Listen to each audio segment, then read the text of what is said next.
Hei, senang sekali ketemu sama Anda. Gimana kabar Anda? Hendrik Ronald di sini. Dan hari ini kita mau bahas tentang bagaimana sih cara ngomong sama customer, terutama customer yang lagi komplain. Hari ini saya akan menjelaskan secara detail gimana cara ngomong sama customer, apa yang boleh kita lakukan dan apa yang tidak boleh kita lakukan. Oke? Nah, kalau Anda belum like, Anda belum subscribe, silahkan like dan subscribe dulu sehingga kalau ada video baru Anda bisa langsung dapat.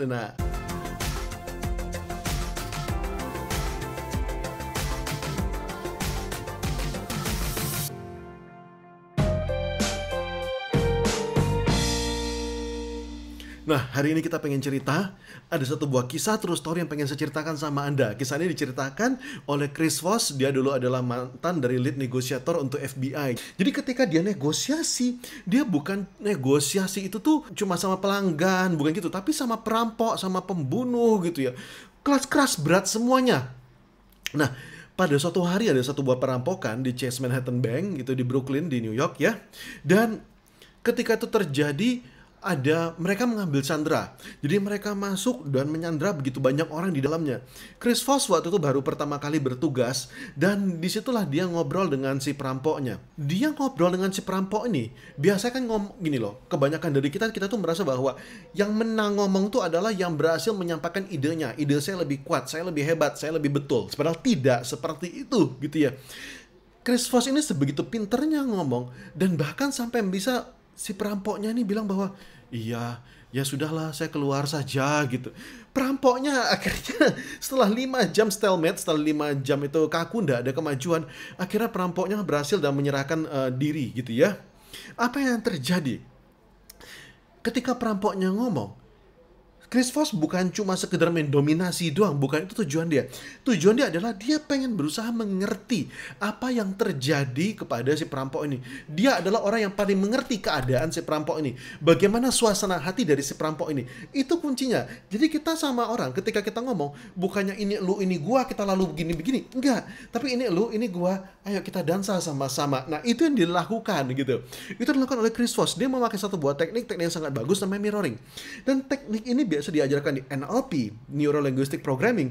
Tapi saya akan membuatnya jadi jauh lebih simple. Apa yang dimaksud dengan mirroring? Mirroring adalah meniru apa yang dikatakan oleh orang. Tapi apa yang kita tiru? Gampang. Yang kita tiru cuma 3 kata terakhirnya aja. Itu dilakukan oleh si Chris Voss. Ketika dia ngomong sama si perampoknya, dia berusaha mendapatkan simpati dari si perampoknya. Dia berusaha mendapatkan hatinya, berusaha mengerti bagaimana kondisi dari si perampok ini. Jadi ketika perampoknya bicara sama dia, Chris Voss selalu ngomong gini, oke, saya bisa ngerti, kamu sebenarnya nggak pengen melakukan ini. Iya, gitu ya. Ketika si perampoknya ngomong sama Chris Voss, perampoknya bilang, ya saya sebenarnya nggak merencanakan ini. Nah, 3 katanya diulang sama Chris Voss. Oh, kamu sebenarnya tidak merencanakan ini. Iya, saya nggak tahu bahwa ini yang dilaksanakan.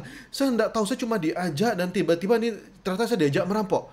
Oh, kamu tiba-tiba diajak merampok. Iya, dan saya sekarang bingung sekali. Ini kok tiba-tiba jadi saya nggak pengen menyakiti orang-orang. Oh, kamu nggak pengen nyakitin orang-orang ya? Iya. Dan di situ ketika Kristus sudah mendapatkan bagaimana dia mendapatkan simpati dari si perampok, baru dia mulai memimpin, baru dia mulai bilang bahwa, oke, jadi kamu pengen menyelesaikan semua ini kan? Iya, aku pengen menyelesaikan semua ini. Oke, kita akan berusaha menyelesaikan semua dengan baik-baik. Kamu pengen keluar dari sini? Iya, saya pengen ini selesai. Oke, kamu pengen ini selesai ya? Oke, sekarang gini, kamu bisa keluar. Apakah kamu jangan pengen keluar pertama? Lah, lalu gimana dengan orang-orang sini? Dibalas lagi dengan 3 kata terakhir. Kamu cemas dengan orang-orang ini kan? Nggak apa-apa, kita selesaikan satu masalah dulu. Satu persatu dulu masalahnya.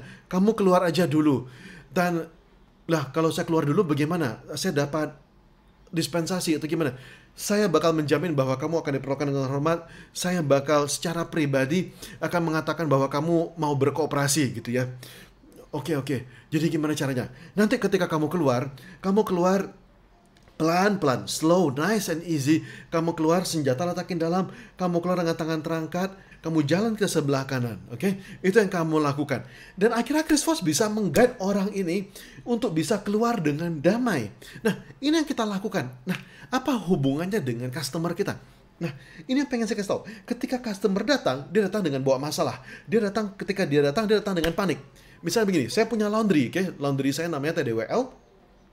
Dan di sini adalah laundry coin gitu ya. Sebenarnya orang tuh datang lalu dia masukin koin dan dia mencuci sendiri, tapi dia bisa juga nitip, "Mbak, tolongin dong, Mbak," gitu ya. Itu bisa juga gitu ya.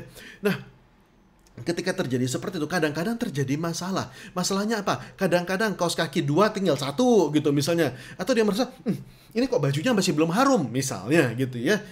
Nah, itu yang terjadi. Atau misalnya, oh ini baju kok masih bintik-bintik.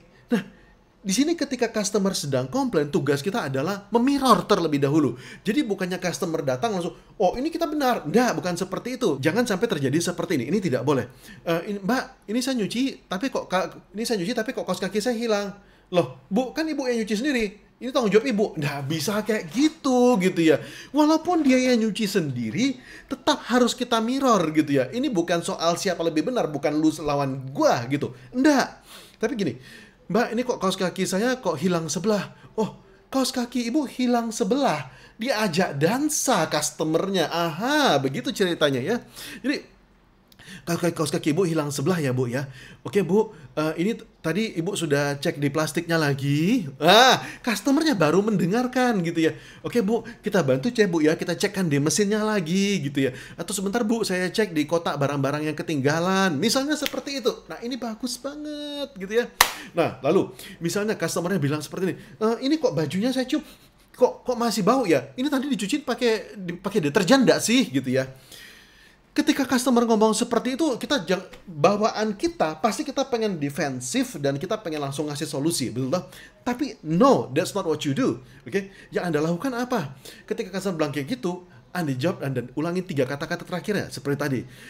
Bu, baju ibu masih bau ya. Ibu merasa kita tidak pakai deterjen ya, Bu ya. Dan ketika kita sudah ngomong kayak gitu, what you do next? Shut up. Diem, dengerin orang. Oke? Biarin dia yang ngomong, jangan langsung kita yang, oh ya, ibu merasa ini enggak pakai deterjen ibu. Ibu salah, kita pakai deterjen. No, shut up. Oke?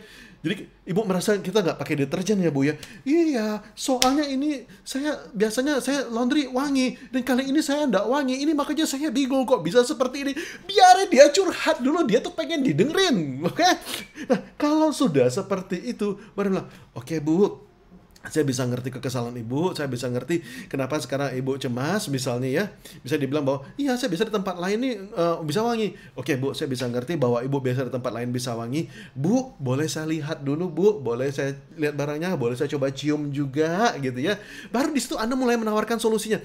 Bu, ini biasanya kalau belum wangi, ini nanti kita kasih deterjennya pakai 2, Bu. Kalau tadi 1 kita pakai 2 ya, Bu ya. Ibu mau coba? Nah, itu baru bagus gitu ya. Jadi apapun masalah dari customer, ulangin 3 kata-kata terakhirnya. Lalu yang Anda lakukan, shut up. Oke? Kalau sudah dia ngomong lagi, oke? Anda lagi-lagi Anda mirror dengan 3 kata terakhirnya, baru Anda kasih solusinya, baru kayak gitu. Jadi customer berasa dimengerti dan dia merasa, oh yes, oke? Dengan begitu, siapapun yang salah itu tidak ada masalah. Yang penting selesaikan, ada solusinya. Karena customer datang bukan untuk cari berantem. Customer datang untuk cari solusi. Bantu bagaimana caranya supaya solusi tersebut bisa ada dan bisa selesai. Oke? Semoga video ini bermanfaat. Kalau Anda belum like, belum subscribe, silakan like dan subscribe sekarang juga. Dan saran saya adalah sebarkan video ini kepada seluruh karyawan-karyawan Anda supaya semuanya langsung ngerti, oh ini yang harus mereka lakukan. Oke? Saya Henrik Ronald mengucapkan salam dahsyat buat Anda.